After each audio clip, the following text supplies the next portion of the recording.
and I guarantee that this will make it so much easier for you to declutter. Hello friendly friends, my name is Jean. You are watching Jean Millennial Minimalist, and in today's video I'm going to be sharing with you the 3 questions that I ask myself while I'm decluttering. And these questions are extremely important, especially if you're feeling overwhelmed by having so much stuff. If you like today's video, you can go ahead and subscribe to my channel for more content around minimalism, mental health, and authentic living every single week. So this video is being filmed during COVID-19, and right now there are a lot of people who are stuck in the house. And when you're stuck in the house with not much else to do, you're only left with a few things, and one of them is staring at all of the junk that you own. So many people are interested in decluttering right now, and it can be very overwhelming to start figuring out what to get rid of and what to keep. So I'm going to offer you 3 questions that I've used myself as a minimalist to go through everything that I own and only keep the things that really add value to my life. Okay, so let's just jump right into it. So the 3 questions that I ask myself have to do with this kind of umbrella question of why. Why do I have this item, and why do I want to keep it for the future? And I've been there. I know that we try to reason with ourselves. I know that we try to figure out scenarios where we could use this in the future, but trust me, these 3 questions are really going to help you sort things out in your mind and get through your stuff really, really quickly. So question number 1 is utility. Do I have this item because of a utility purpose? So a utility is something that you use for something else. So for example, you might have a work uniform. So you need that work uniform because you need it to go to work. You can't work without the work uniform. So whether that is clothing that you have because your workspace requires a certain dress code, or you actually have like a name tag or a hat or something that you need to wear in order to work where it is that you work. You can also take this example and use it for something like shoes. So I have 2 pairs of sneakers. I have a pair of running shoes and I have a pair of trail running shoes. Now I trail run and I street run often, and those 2 shoes serve 2 different purposes. For the sake of my foot health, to help me run most efficiently, they make me feel good to know that I'm running in the right shoes for the right terrain. Now I don't really need another pair of shoes that have to do with running because I already have those 2 shoes that serve the 2 utilities to help me do the 2 types of running that I need to do. Number 2. So this is the question that I think is the hardest to answer because you have to be really real with yourself. You cannot fudge this question. You have to be stern. You have to be really honest with yourself. And this is the question of emotional value. Why do I have this item?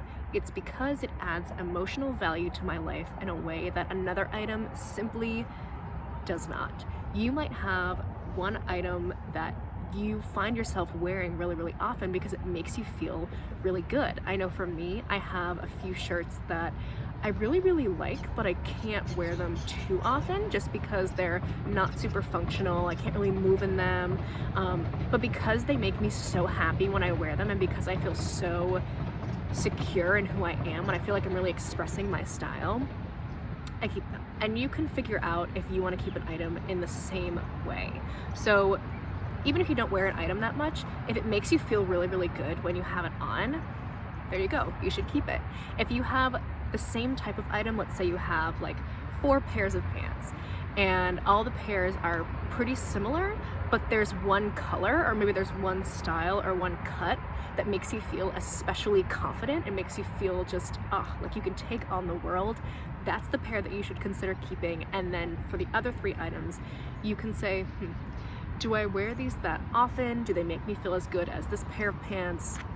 And then you can figure it out from there. So the 3rd and final question that you can ask yourself having to do with why do I have this item, is the question of nostalgia or the question of symbolism.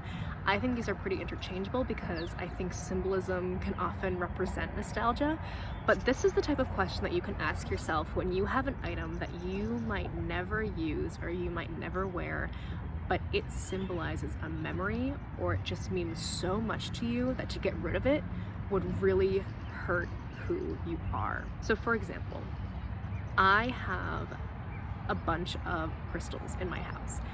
Why do I have these crystals? Because they represent the idea that we are all a form of energy. And these crystals and their colors represent different types of energies and different things that I can remember throughout the day that help me feel more centered, they help me feel more grounded, they help calm me, they're good for my mental health. Because they symbolize something that's really important to me, the idea of energy and the idea of interconnectedness, I keep them. And you can think of this in a similar way, like the question before. There might be a scrapbook or something. Who is yelling? There might be a scrapbook or maybe your mom's old wedding dress or something, I don't know. And you keep it because you might never wear it, or you might never use it, or maybe you only look at the scrapbook once every 5 years. But it's because that means so much to you and it symbolizes something that's so important. Maybe your mom's wedding dress symbolizes the feeling that you get when you're around your mother, or maybe the scrapbook represents a time where you went on this great vacation with all your friends and you documented it. These are things that I personally would keep because they bring about a feeling of nostalgia and they symbolize something that is really, really significant to my life. So what I love about these questions is that you can answer these questions however way feels the best for you. I know some people who might value the utility question way more than they value the emotional question. There are people on YouTube, I know many minimalists on YouTube, who don't really put emotion onto any of the items that they own, and that's how they're able to live so, I guess, minimalist. They're able to live with such few items because every single one of their items has the purpose of utility, and that's it. And if that's the way you want to go, wow, that's great, go for it. I personally am not there yet on my minimalist journey. Maybe I'll be there someday, but for the purposes of this video, these are questions that you can weigh however you want to, and I guarantee that this will make it so much easier for you to declutter. All right, friends, so that is all I have for today's video. Be sure to like and subscribe and comment if you got something out of this video. I'd love to hear your feedback, and until next time, bye.